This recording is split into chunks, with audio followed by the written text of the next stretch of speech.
الرحیم، یہ ریڈیو قطر ہے۔ اب آپ محمود احمد سے خبریں سنیے۔ ابتدا میں پیش خدمت ہیں اہم خبروں کی سرخیاں۔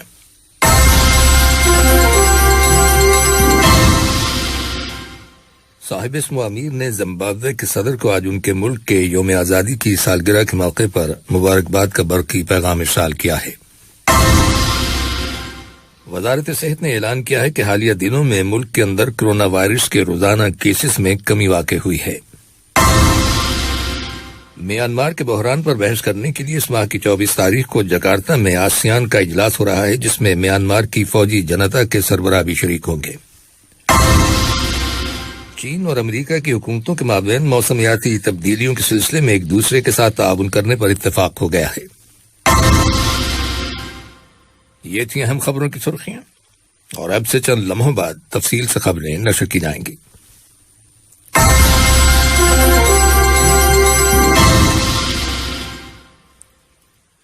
لیجیے آپ تفصیل سے خبریں سنیے۔ صاحب اسم امیر شیخ تمیم بن حمد آل ثانی نے زمبابوے کے صدر ایمرسن مننگاگوا کو آج ان کے ملک کے یوم آزادی کی سالگرہ کے موقع پر مبارکباد کا برقی پیغام ارسال کیا ہے۔ نائب امیر شیخ عبداللہ بن حمد آل ثانی اور وزیر اعظم و وزیر داخلہ شیخ خالد بن خلیفہ بن عبدالعزیز آل ثانی نے بھی اس موقع کی مناسبت سے زمبابوے کے صدر کے نام مبارکباد کے تار روانہ کیے ہیں۔ نائب وزیر اعظم اور وزیر خارجہ شیخ محمد بن عبد الرحمن آل ثانی نے اس امید کا اظہار کیا ہے کہ قطر آئندہ سال Covid free FIFA world cup event کی میزبانی کرنے میں کامیاب ہو جائے گا۔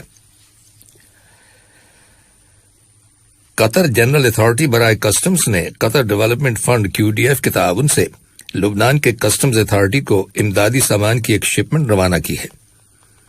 یاد رہے کہ کچھ عرصہ پہلے بیروت کی بندرگاہ پر ہونے والے ہولناک دھماکوں کے بعد قطر نے انسانی ہمدردی کے تحت وہاں امدادی سامان روانہ کرنے کا جو سلسلہ شروع کیا تھا، یہ شپمنٹ اس کا تسلسل ہے۔ اس شپمنٹ کی ڈیلیوری کے موقع پر لبنان میں قطر اور دیگر کئی ملکوں کے سفارتکار اور لبنان کی کسٹمز اتھارٹی کے سینئر افسران موجود تھے۔ قطر کے متعدد میوزیمز نے رمضان کے مقدس مہینے کے دوران مختلف آن لائن ایکٹیویٹیز کا اہتمام کیا ہے۔ اس سلسلے میں قطر چلڈرن میوزیم QCM ایک گارنگاؤ ورکشاپ منعقد کرے گا، جس میں فیملیز کو قطر کی روایتی باسکٹ تیار کرنے کا طریقہ بتایا جائے گا، تاکہ وہ گرنگاؤ کے لیے خود اپنی باسکٹس بنا سکیں، جن میں بچوں کو مٹھائیاں اور نٹس ڈال کر دیے جاتے ہیں۔ اس مقصد کے لیے زوم ٹیکنیک کے ذریعے 2 سیشنز منعقد ہوں گے۔ پہلا سیشن 24 اپریل کو صبح 9 بجے سے 10 بجے تک ہوگا، جبکہ دوسرا سیشن صبح 11 بجے سے دوپہر 12 بجے تک ہوگا۔ ان سیشنز میں صرف کلچر پاس رکھنے والے ممبران کو شرکت کی اجازت ہوگی۔ اسی طرح شیخ فیصل بن قاسم آل ثانی میوزیم میں ایک free of charge virtual educational programme کا اہتمام کیا گیا ہے، جس میں سٹوری ٹیلنگ یعنی کہانی بیان کرنے کے روایتی فن کے بارے میں تعلیم دی جائے گی۔ یہ پروگرام اپریل کی 29 تاریخ کو منعقد ہوگا اور اس میں نوجوان پارٹیسپینٹ شرکت کریں گے۔ قطر نے کہا ہے کہ وہ دنیا میں کرونا وائرس کی ویکسین کی تیاری، اس کی تقسیم اور درآمدات کو یقینی بنانے کے معاملے میں انصاف کے حصول کے لیے اپنی انسانی اور اخلاقی ذمہ داریاں پوری کر رہا ہے۔ یہ بات اقوام متحدہ میں قطر کی مستقل مندوب سفیر شیخہ علیہ احمد بن سیف آل ثانی نے اقوام متحدہ کی سرپرستی میں ہونے والے اقتصادی اور سماجی کونسل کے ویڈیو کانفرنسنگ کے ذریعے منعقد کیے گئے اجلاس سے خطاب کرتے ہوئے کہی۔ اجلاس کا موضوع تھا ویکسین ہر ایک کے لیے۔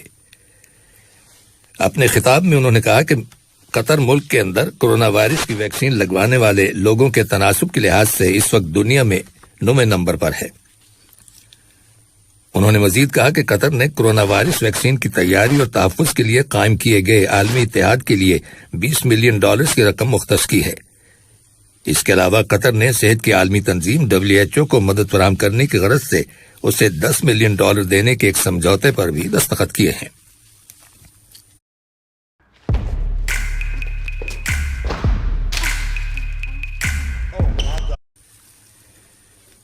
یہ خبریں ریڈیو قطر سے نشر کی جا رہی ہیں۔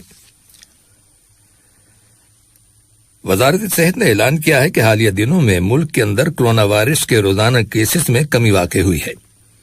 قطر میں وائرس کے 827 نئے کیسز رجسٹر کیے گئے ہیں، جن میں سے 79 کیسز کا تعلق لوکل کمیونٹی سے ہے، جبکہ 248 کیسز کا تعلق ان افراد سے ہے جو حال ہی میں بیرون ملک سے دوحہ واپس آئے ہیں۔ اس کے علاوہ وائرس کے مزید 659 مریض صحت یاب ہو گئے ہیں، جس کے بعد شفا پانے والے افراد کی مجموعی تعداد اب 1,73,257 ہو گئی ہے۔ وزارت نے کرونا وائرس کے 9 افراد کے انتقال کر جانے کی بھی تصدیق کی ہے۔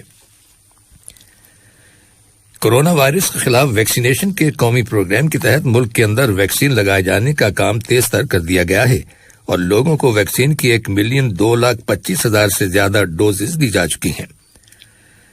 دانی اثنا وزارت صحت نے اعلان کیا ہے کہ ویکسین لگوانے کے لیے عمر کی حد کم کر کے 35 سال کر دی گئی ہے۔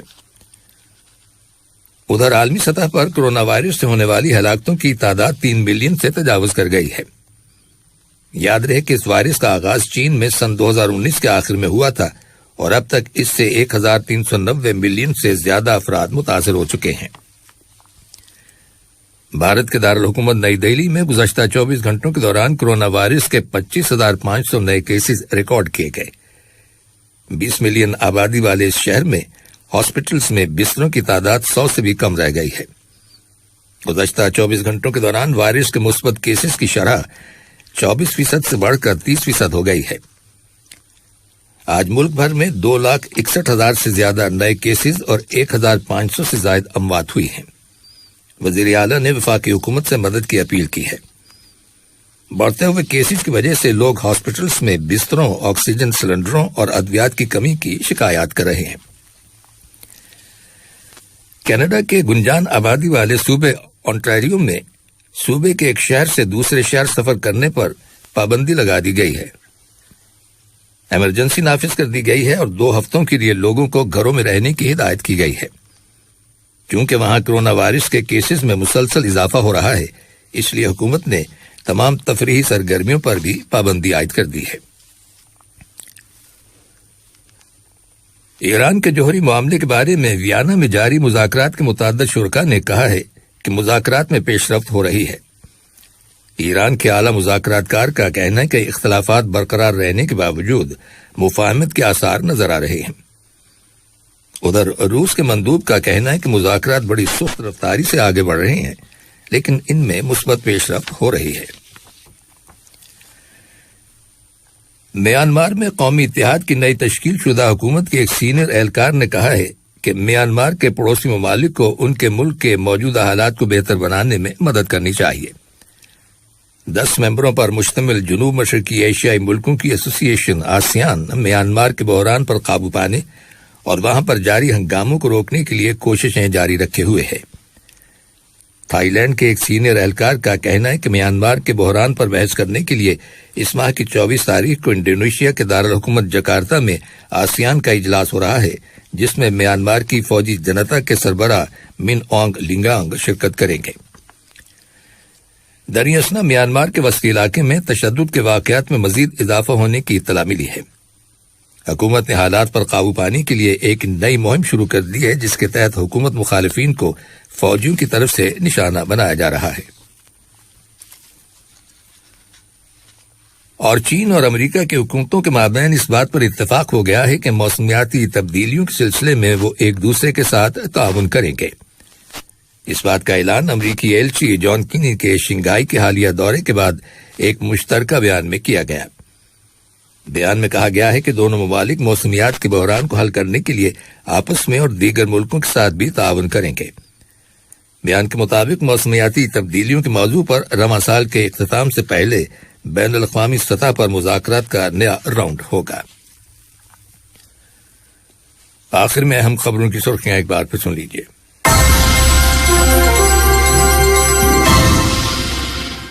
صاحب اسم امیر نے زمبابوے کے صدر کو آج ان کے ملک کے یوم آزادی کی سالگرہ کے موقع پر مبارکباد کا برقی پیغام ارسال کیا ہے۔